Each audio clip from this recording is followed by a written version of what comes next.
Welcome to the Ubuntu Server series. In this nugget, we're going to talk about installation. And specifically, we're going to talk about installation as it pertains to Ubuntu. In the world of installations with Linux, there's a ton of stuff we could talk about, but I want to focus specifically on those things that are Ubuntu-y, or Ubuntu-ish, or Ubuntu askew. Anyway, let's get down to business and talk about Ubuntu installation. Alright, in my big messy spaghetti looking slide here, we're going to talk about different things to do with installation. First of all, installation methods. Now, Ubuntu comes with a bunch of different ways to install it, and a lot of this comes from its Debian roots. Remember, Ubuntu is derived from, or I guess maybe the arrow should be going that way. Whatever. Anyway, Debian has a lot of installation options, and so Ubuntu has a lot as well, but some things are unique about Ubuntu installations. For example, right now you can still download a CD image and burn it to disk and install from that CD image if your computer has a CD drive. I put the little asterisk here though because now some of the versions of Ubuntu, like Xubuntu, the ISO image is actually too big to burn on a CD. So you either have to use a DVD or use another installation method. It seems like the CD itself is becoming less and less common. In fact, a lot of computers don't even have CD drives anymore. One of the more common ways to install it is with USB. Now, we're going to actually look how to do that because with USB, you come up with a little bit of a chicken and an egg scenario because in order to create a USB installer with the Startup Disk Creator, you have to have Ubuntu installed. So on an Ubuntu machine, you can create an Ubuntu installation USB stick. However, if you don't have it installed, you see the chicken and an egg thing. So we're actually going to look at a tool called UNetBootin, which is a really bizarre name, I'm not going to lie to you. But this is a neat tool, and this isn't specific to Ubuntu, and it doesn't actually come from Ubuntu. This is a third-party tool, but it's vital to create USB bootable installation media. So we're going to show how to do this in Windows because that's one of the more common places. If somebody has a Windows box, you can make an Ubuntu USB installer without having Ubuntu previously installed. So this is more common actually than the Startup Disk Creator, even though the Startup Disk Creator in Ubuntu is very powerful and works very well. All right. There's also, you can install over the network. There's a couple ways to do this even. We're actually going to use the net install or the net install ISO. This is a very tiny ISO image. You can burn it to a CD or you can put it on a USB drive and install directly from a repository. The advantage of this is, well, one, it's less to download. You know, the ISO is like 30 megabytes. But the advantage of when it's installed is that you get the most recent version installed without updating because you're pulling it directly from the repo. We are actually going to do this. This is how we're going to install it. It's a really neat way. It's something that you don't see very often. There's also, this is not specific to Ubuntu. In fact, Ubuntu doesn't support it as well as something like CentOS or the crimson colored head covering distribution that you've probably heard of that CentOS is based on. They use Kickstart. Ubuntu also uses Kickstart, and basically what that means is you can boot directly off the network, and this sets up a pre-configured script for doing all the installation options that you want to do. This is kind of a lengthy process. I'm not going to go into this in this nugget. Just know that Ubuntu does support Kickstart. I mentioned it in like my Real World Linux series, you know, more in depth on how to do this. This is not specific to Ubuntu, but Ubuntu does support it. We're going to look at net install, but first I want to take you to Windows, which is very uncommon for me, and we are going to create something inside Windows to install Ubuntu. So let's go to my Windows machine really quickly. Okay, here we are. I'm in the unfamiliar territory of Windows, but I need to open up a browser, and we actually need to get two different things. The first thing we need to do is get an Ubuntu ISO image, right? So we can go to ubuntu.com or .org, and we can say server, download Ubuntu server, and then we can actually get Ubuntu from here. I'm actually going to use a local mirror just because it'll download quicker. This will not work for you most likely. This is internal on my network, but I have my own mirror of Ubuntu and CentOS because I'm really nerdy like that. So I'm going to go into the releases folder. I am going to download the server install CD. I'm going to get the 64-bit version.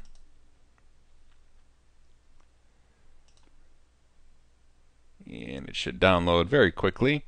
The other thing we need to do is get UNetBootin. Again, a really strange name, but we'll search for it and go to their homepage. Now this is available for Windows, Linux, and OS X. We're actually on Windows, so we're going to get the Windows version. I'm going to say save it. Alright, everything is complete. So we're going to close this. And now, let's see, I'm not familiar with Windows. We'll go into here. My downloads folder, now we have two different things. We have the UNetBootin executable. And this is actually kind of a cool program. You can decide any Linux distribution it supports, and there's a bunch of them. Ubuntu, and pick the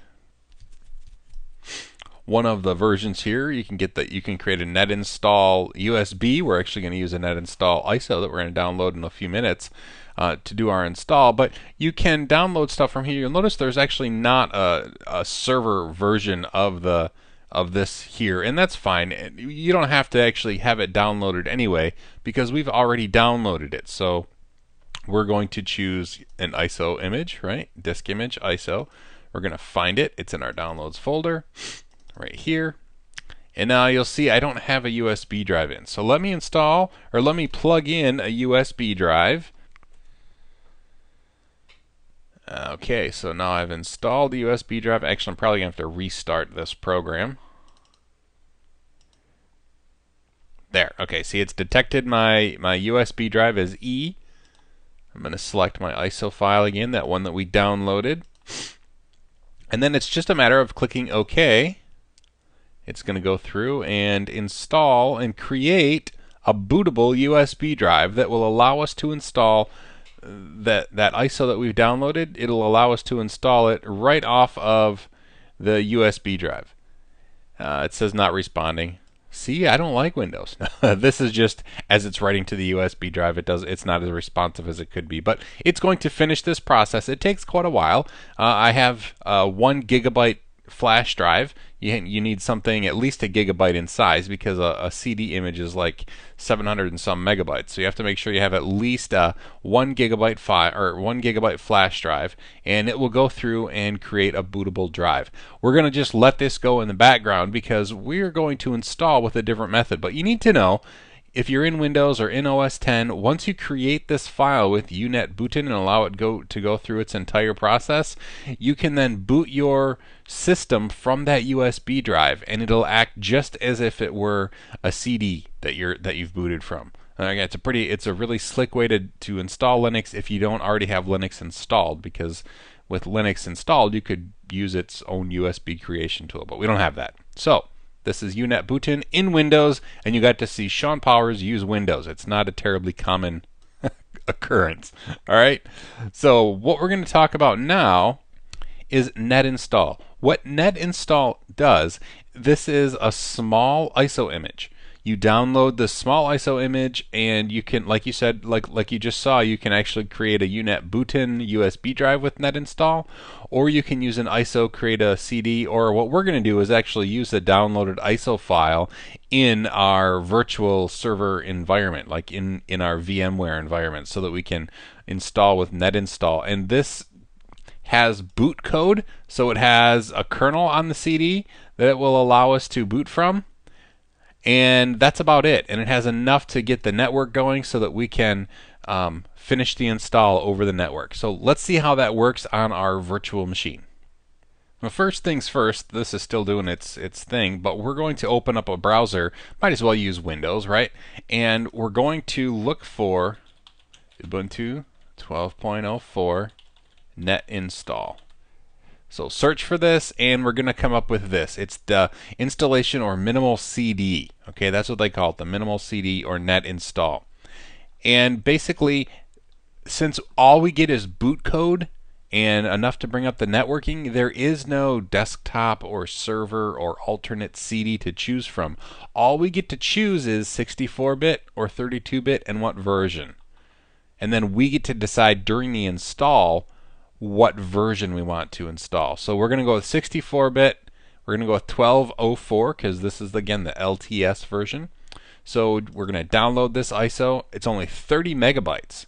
See? So it's a very small ISO image, and I'm going to leave it to you to figure out how to burn that onto a CD, or if you want to use UNetbootin to make a net install, you can do that as well. I'm going to install this downloaded ISO image into an empty virtual machine container and boot from it so we can watch the process happen. Okay? Okay, I've powered up our virtual machine and told it to boot from that mini.iso file. So it's as if I burned it to a CD and I booted the computer from the CD. And we get presented with this menu. And we're just going to do install. It's going to be command line, even though it doesn't think it's going to be. The only option we have here is to install, and so we're going to do that. Now, I should warn you that for the installation process, we're going to have the shrunken down screen that you see here, only because that's the default resolution, and I can't change that during the installation process. So we're stuck with, I think this is an 800 by 600 screen. All right, so we start the process like a normal text-based installation. If you've done any installing of Linux. So I chose English, United States, that's where I am. We can tell it, no, I don't need to detect the keyboard. I'm not sure what it would do if we just, so then we just have to tell it what kind of keyboard, and mine is English US. Keyboard layout is English US. If you're in the US, pretty much you can just hit enter through most of these as the default. And now it is going to bring up our network. Remember I said all it has is the kernel that'll allow us to boot and enough stuff to get the network going. And it detected my network. It got me going. It says pick a host name. Now let's say Ubuntu's fine. We'll say Ubuntu server. Okay. Click continue. Now here's key. What's going on here? Now again, we could just hit enter by default and it'll find a local mirror for us in the US where I'm located. It actually picked US because of my IP address and my geographic location. But if you happen to have a local mirror like I do, you can select your own. Okay? But normally we would just do United States, I'd enter, and it would select for us, one that's local. Well, I'm actually going to go all the way to the top and say enter information manually. You don't have to do this, but you can if you happen to have a mirror. Remember what my address was? It was mirror.nuggetlab.com, and just the host name here. By default, and you notice, maybe you didn't notice, but my mirror actually has a folder called Ubuntu. That's where the repository defaults to, and I just left my mirror the default, so we're going to leave that. And then, now this process will take a while to install, especially if you're installing off the internet. So if you're installing off the internet, you still get the advantage of getting the absolute latest files and the latest versions of everything installed from the get-go. And you also don't have to burn an entirely huge CD. However, it does take a while to install. If you're installing from a local mirror, it goes much faster, but even still, it takes a while. Basically, all that time you would spend downloading the big ISO image, you're now spending downloading the individual files that you would need. However, you're not going to download files that you don't need. The ISO comes just chock full of stuff, and you don't need all of it. So we'll let this go through the installation process, and I'll fast forward a little bit through some of the slow parts. Okay, it's getting ready to, we'll say a new user. I'm going to use my own username, full name, Sean Powers. Powers, a password, encrypt my home directory. Now you can do encryption right here, right, from the get-go. You can do encryption on your drive, on your home directory. I'm going to say no, but it is an option to set up during the installation process, which is kind of cool. It detected my time zone. We'll say that's correct. And so now here is, remember in the last nugget we talked about the different partitioning schemes? Well, this is where we can do some of that stuff. So basically, we have a few options. We have guided, and then use the entire disk, We have guided, use the entire disk and set up LVM, logical volume management. Or guided, use the entire disk and set up encrypted LVM. If encryption is important in your situation, this is the time when you would do it. With great power comes great responsibility, though. If it's encrypted, it's important that you know the password so that you can unencrypt it. We're going to go, if you say guided use entire disk, it's going to use just one root partition, and it's going to set up a swap partition, and that's going to be it. Okay, so if you set up the entire disk and use LVM, it's going to do everything automatically and create a volume group for you. Now we're going to go in and say manual, and I just want to show you some of the things that you can do. So here's what's already on the disk. These are already here. I'm actually just installing over our computer. So if we want to start from scratch, what we can do is hit enter and say delete this partition. And then we can go down here, hit enter. We'll say delete this partition. And so now we have 21.5 gigabytes of free space. So we can do guided partitioning, or we can configure software RAID. Before we configure software RAID, it's going to make us save those deletions of the partitions that we did. So say yes. And now we want to say create an MD device. What kind of RAID device? What level? Remember 1, 0, 5, 6 I didn't mention, but just really quickly, RAID 6 is just like RAID 5, except there's two spares, two drives that have parity, so you can lose up to 2 drives in your array. And RAID 1.0 is RAID 1 and 0 combined. All right, so let's just say we're going to do RAID 1. Number of active devices, we'll say 2. Now we're going to fail here in a minute because we actually don't have this many devices, right? We don't have this many drives. Number of drives, number of spares, 0. And so now we've chosen to create a RAID array. We must select exactly 2 partitions. And you'll see, uh-oh, we don't have 2 partitions. We only have the 1. So we're not going to be able to do that here. However, what if we had to? Well, we would check them and it would create the array for us right here without needing to go in and using MD, ADM, or any of those tools. It would create the RAID partition right here. Same thing with the logical volume manager. So let's say we set up a RAID device and it was down here. Well, now let's say with those RAID devices or without, we can just use regular hard drives. Now we want to set up logical volume management. All right. So after it's configured, no additional changes. Are we going to keep the current partition? Sure, yes, we'll keep that. Our current LVM configuration, we have 0 everything. We want to create a volume group. Volume group name Bob.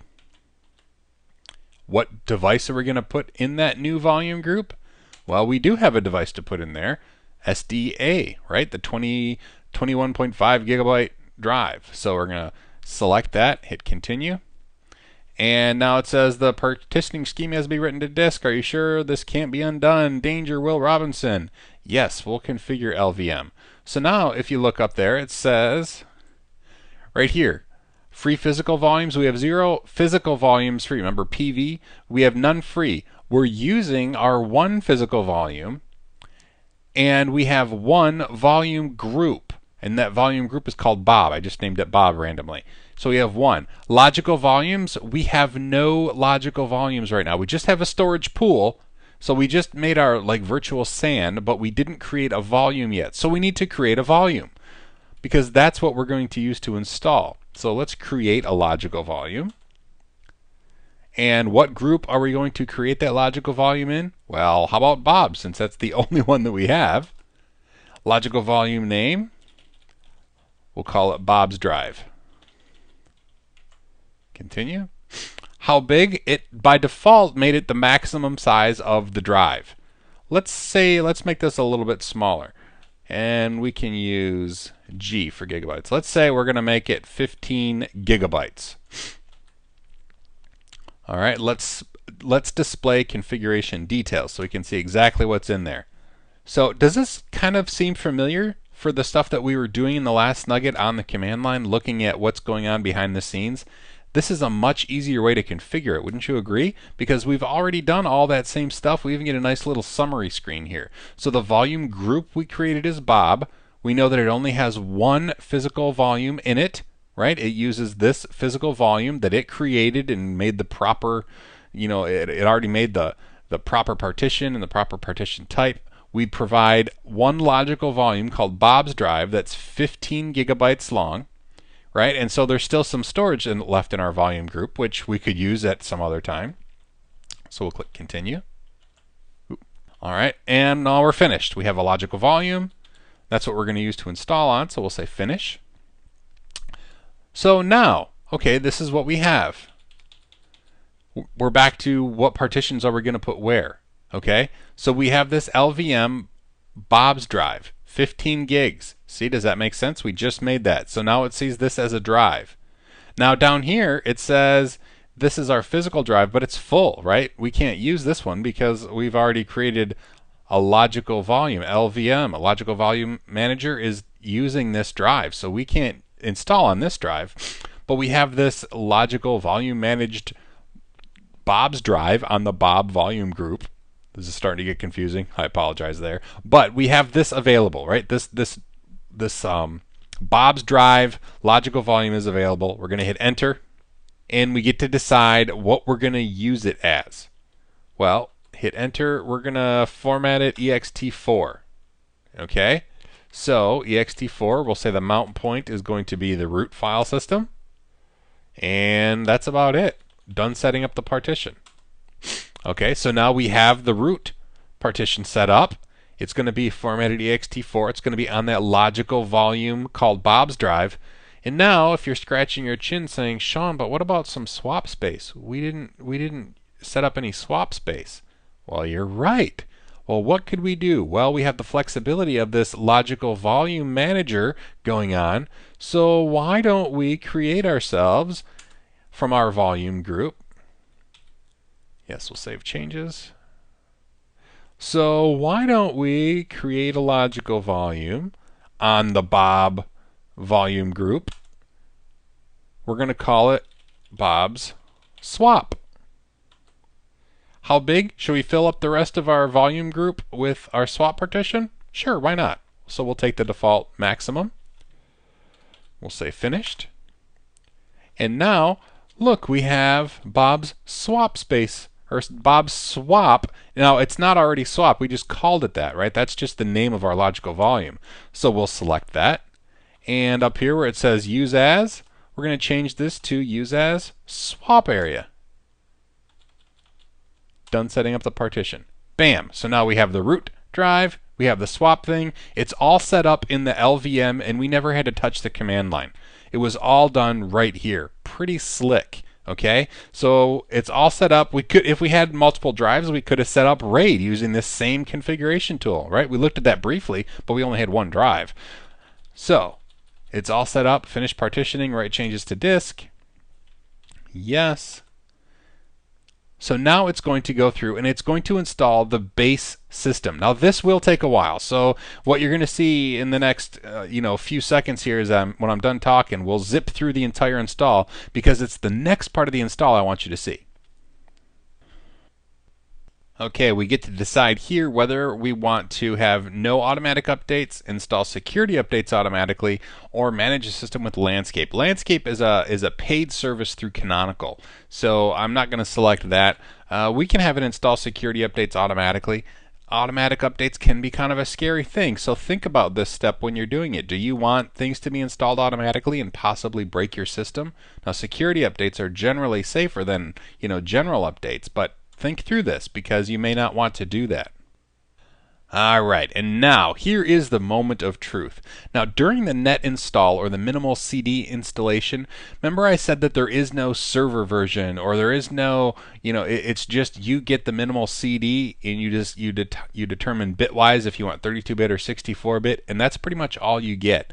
And the reason is during the install, right now, during the install part is where you decide what it is you want this installation to be. So Basic Ubuntu Server is going to just install the Basic Ubuntu Server system as if we downloaded that CD and installed that. And then we get to decide what sort of server roles do we want. Now, there are some options. If you install from the server CD, you don't get quite this many options as far as roles go, because here we could install, desktop systems. We can install pretty much everything that Ubuntu supports out of the box.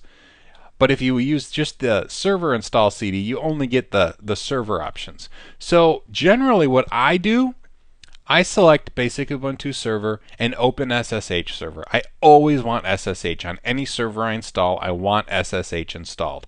Now, you could decide that you want other things installed right from here. If you know that it's going to be a web server, you could install is web server even a thing here? Oh, it would be a LAMP server, right? Linux, Apache, MySQL, and Python or PHP.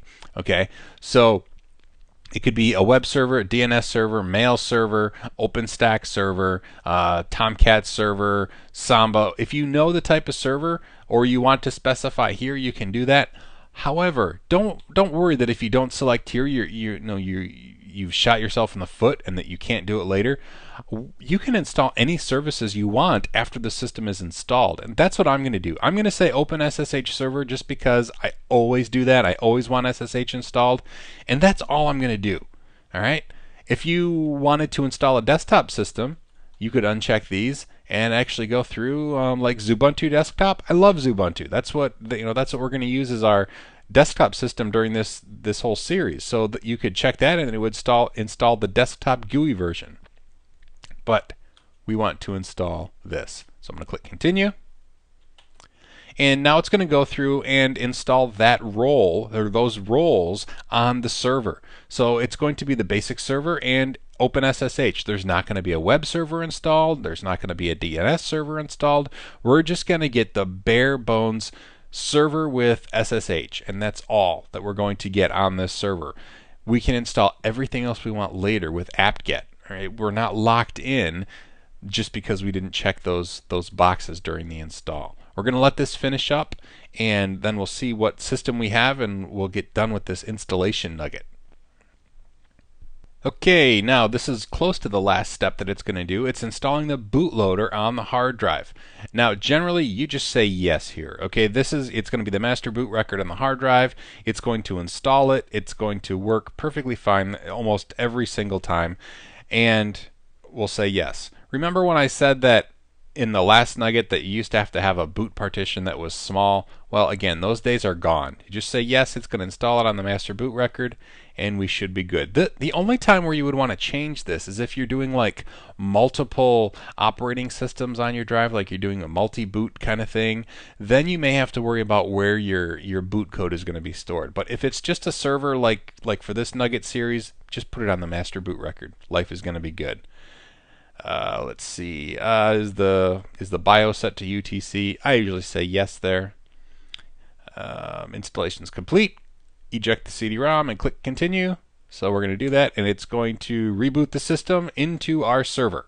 And here we go, first time boot, and then bam, we have our command prompt. Now remember at the very beginning I typed in a username and password. I'll type that, and as long as I type my password correctly, we can log in. We get this cool little information window, and this is now our Ubuntu server. It's installed, it's ready to go, and we're getting close to the end of this nugget. We've installed Ubuntu using one of the more complex ways, using NetInstall, but it's actually one of the more powerful ways. It's one of my favorite ways to install Ubuntu. So let's go back to our slides and make sure we have everything covered, and then we'll move on to our next nugget.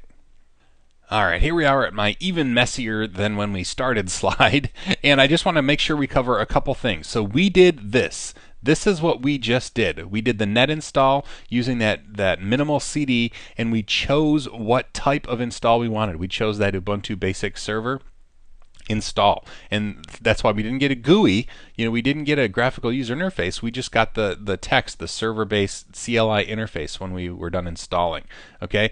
One last thing I want to mention is that if you're doing this in a VM, if you decide to install this like in VMware or something, during the installation process, when you select the ISO, like if you use the full ISO image, it's going to say, oh, I detected this as a Linux thing. And it's going to do something it calls easy install. Well, this will work and it'll work just fine. However, you need to know, or you should know, that if you do the easy install, it's just the very barest of bones install. Okay, it doesn't select any server roles, and you just get a completely bare bones Ubuntu system. So it's important to know that even some of the default things like OpenSSH, none of that will be installed if you do the easy install in your VM system. Okay, it still works, and just like I said, without selecting all the server packages, you can add anything else you want at a later time. It's just important to know that when you do the easy install, you don't get to pick any of those server role things. Okay, so we talked about CDs. USB, this is, a way to create this is with UNetbootin like we did in Windows. I really like the net install, which we just saw. If you're a Kickstart person, like you come from CentOS and you like Kickstart, or you just want to deploy lots of servers, that's the way to go, and Ubuntu does support it. The VMware ISO we just talked about. Okay, so that's installation, and now we get to actually do something on the server in our next nugget. I hope that this has been informative for you, and I'd like to thank you for viewing.